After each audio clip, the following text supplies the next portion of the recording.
Hello, today's video we have the following content. 1.5 billion versus 500 million. Sui Hark's martial arts blockbuster failed. How come the legend of the Condor Heroes lost so badly? Happy New Year, friends.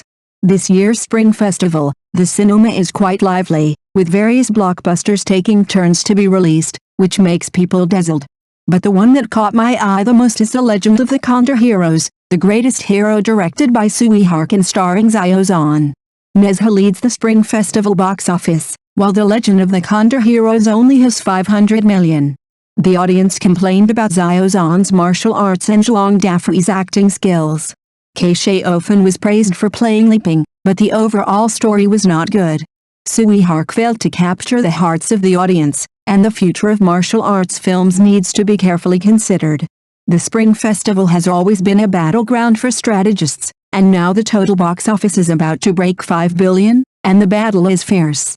On this side, the box office of Nezha has broken 1.5 billion, and The Legend of the Condor Heroes has only 500 million, saying goodbye to the top 3 box office battles during the Spring Festival in advance. Tsui Hark broke in with a martial arts dream, but lost miserably. Xiaozhan always frowns in the movie, it's too distracting. Zhuang Dafei is not smart at all, she doesn't look like Wang Rong at all. In the cinema, the audience complained one after another. Indeed, Xiaozhan did a lot of fighting training before filming, but the martial arts action design is not as good as Lotus Tower, and the problem of short arms is also exposed, turning the tragic scene into a joke. Zhuang Dafei's version of Wang Rong is also unpleasant, not beautiful or smart, and the cleverness in the original book has disappeared. Wang Rong helped Guojing read Wu Mu's suicide note, but in the end it didn't work. The character creation and story were both failures. Of course, there are also highlights. The mother-son relationship between Guojing and his mother Li Ping was well shot, and Ke Xiaofan showed Li Ping's forbearance and perseverance to the fullest. The part when Li Ping died made many viewers tear up. But overall, The Legend of the Condor Heroes has many problems. The special effects are shocking but too fake, and Tsui Hark didn't tell a good story. Tsui Hark has always been known for his unique style, but this time he didn't seem to catch the audience's heart. Looking at Nezha 2, director Xiaozi won the audience's love with a good story.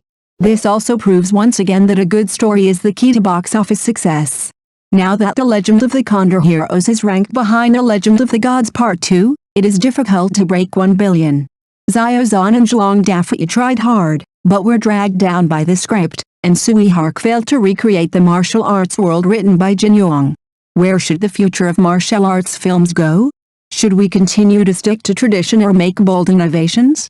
Originally, I was a little bit nervous about this combination of traffic stars interpreting classic martial arts. After all, Xiaozhan's appearance is not an exaggeration to say that he is a cream boy.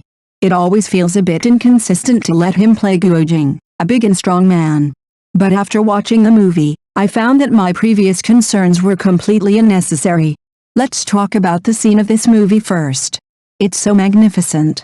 The galloping of thousands of horses on the grassland makes people excited. The martial arts scenes are even more smooth and neat. It is worthy of director Tsui Hark. The sword is still sharp. In terms of the plot, although it is an old story, the director has made a lot of adaptations. The rhythm is tight, and it doesn't look dragged at all. Of course, what surprised me most was Xiaozhan's performance. To be honest, I didn't think this guy's acting skills were so good before, but this time he played Guojing, which really made me look at him with new eyes. He made Guojing's honest, upright, and even a little silly look vivid, without any idle baggage at all. Especially in the ending scene, Guojing faced thousands of troops alone to protect the people in the city. His eyes and momentum were really touching.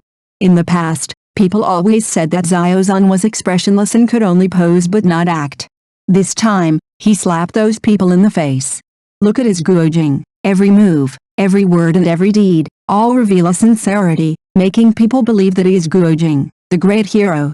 Speaking of hero, the movie's understanding of hero is also very interesting. Genghis Khan thought that hero meant conquering the world and being the boss, while Guojing thought that hero meant protecting the people and serving the country and the people. The collision of these two viewpoints also triggered the audience's deep thinking about the concepts of knight. What is a real knight? Is it a heroic image with high martial arts and a sense of revenge, or an ordinary person who sticks to his inner beliefs and protects justice and kindness when faced with choices? Martial arts films should not only be an external display of swords and swords, but also explore the complex interweaving of human nature and morality, so that the audience can find resonance and space for thinking in the story. In the movie, Guo Jing's choice between the grassland and the Central Plains is a concrete manifestation of this knight-errant spirit. He faces not only regional and cultural differences, but also conflicts and choices of values. The boldness and freedom of the grassland and the etiquette and responsibility of the Central Plains constitute a double traction that he cannot avoid in his heart. Behind this choice, it reflects the confusion and struggle of human beings in the face of major issues, giving the character a deeper emotional thickness and spiritual strength. Guo Jing's persistence does not come from a preference for one side, but from his inner adherence to justice and loyalty. His chivalry is not limited to personal heroism, but shows a broader pattern in patriotism and national justice. He does not waver in his original intention to alter changes in the environment, nor does he lose his way to alter the temptation of interests. It is this simple and firm spirit that makes his image travel through time and space and become a true hero in the minds of countless audiences. While presenting Guo Jing's choice, the movie also guides the audience to think. In real life, each of us will face different grassland and Central Plains choices. How to stick to oneself and pursue inner justice in a complex environment may be another way for modern people to understand chivalry. A true hero does not necessarily have to hold a long sword and gallop across the rivers and lakes. More often, bravely facing the heart, taking responsibility, and protecting what you love are also great heroes. This is like what we often say, you can't have both fish and bespois. On the road of life, many times you have to face trade-offs and give up some things in order to achieve more important goals. Guo Jing's choice between the grassland and the Central Plains is not only about personal emotions and identity, but also a profound test of values and beliefs. His choice makes the audience understand that a true hero is not omnipotent, but still sticks to his original intention and bravely takes responsibility in weighing and choosing. In addition to the core theme of knighthood, the film also deeply explores the value of peace. In the context of turbulent and war-torn times, Guo Jing is not only a knight with great martial arts skills, but also an ordinary person who cherishes the righteousness of his country and desires peace. His growth process reflects the eternal proposition between war and peace. The real strong do not take conquest as their pride, but seek ways to coexist in disputes and pursue reconciliation between the soul and the world. Through the interaction between Guo Jing and different nationalities and cultures, the film shows the common emotions and desire for peace of human beings in a diverse context. His complex relationship with Genghis Khan reflects not only the entanglement of personal emotions, but also the contradictions and understanding between nations. Guo Jing always sticks to his beliefs, is not swayed by hatred, and strives to find a bridge across cultural barriers, which shows that peace is not a simple compromise, but the result of understanding, respect and tolerance. This view of peace complements the chivalrous spirit, giving the film a deeper ideological value.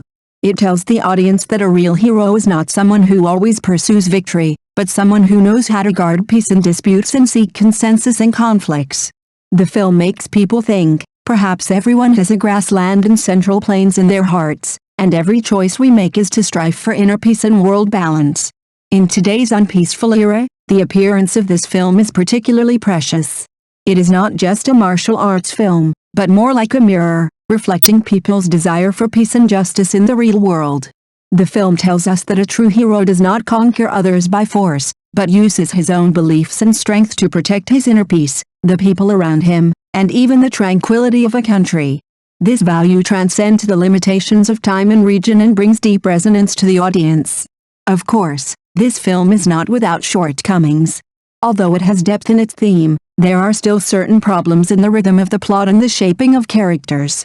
First of all, the film seems a bit sluggish in grasping the rhythm of the narrative, especially in the middle part. Some plots are laid out too long, which weakens the audience's sense of substitution and tension, resulting in the overall perception not being compact enough. In addition, the shaping of individual characters is not three-dimensional enough. Especially the villain lacks sufficient psychological level and motivation support, which seems thin and superficial, and fails to show the tension in sharp contrast with the protagonist.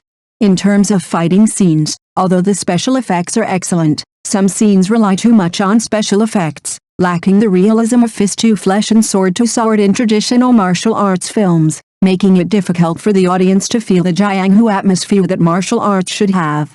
This has weakened the martial arts atmosphere of the film to a certain extent, which is regrettable. Despite this, the film is still a work worth watching.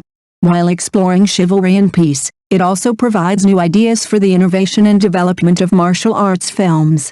Perhaps it is these shortcomings that prompt the audience and creators to think, in the modern context, how should martial arts films inherit classics, break through themselves, and find a way of expression that belongs to the new era? In today's unpeaceful era, the appearance of this film is particularly precious. It is not just a martial arts film, but more like a mirror that reflects people's desire for peace and justice in the real world. The film tells us that a true hero does not conquer others by force, but uses his own beliefs and strength to guard the inner peace, the people around him, and even the tranquility of a country. This value transcends the limitations of time and region and brings deep resonance to the audience. Of course, this film is not without shortcomings. For example, the plot connection in some places is a bit stiff, and the plot transition is not smooth enough, which may cause the audience to feel emotionally detached and difficult to fully immerse in the process of watching the movie. In addition, the portrayal of some characters is also a bit thin, especially some supporting roles lack sufficient growth arc, fail to fully show their inner world in complexity, and weaken the thickness of the plot and emotional resonance. But the flaws do not hide the merits. Overall, this is still a good movie worth watching. The film has shown an excellent level in terms of theme, visual effects and actor performance, especially in the discussion of the themes of chivalry and peace, which brings new thinking and touching to the audience. Finally, I want to say that the success of this movie is inseparable from the efforts of all the main creative staff. Director Sui Hark's sword is still sharp, and his innovation in lens language and narrative style is still amazing, showing his deep understanding and persistent pursuit of the world of martial arts. Zhao Zhan's breakthrough in acting adds a lot to the film.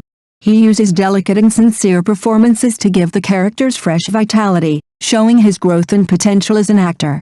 I hope to see more good movies like this in the future, and I hope that Chinese movies will get better and better. With continuous exploration and innovation, Chinese films will surely shine more brightly on the world stage. Full stop. Thank you for watching the video. If this is your first time watching a video, please subscribe to the channel, like and leave your comments to help us develop your channel.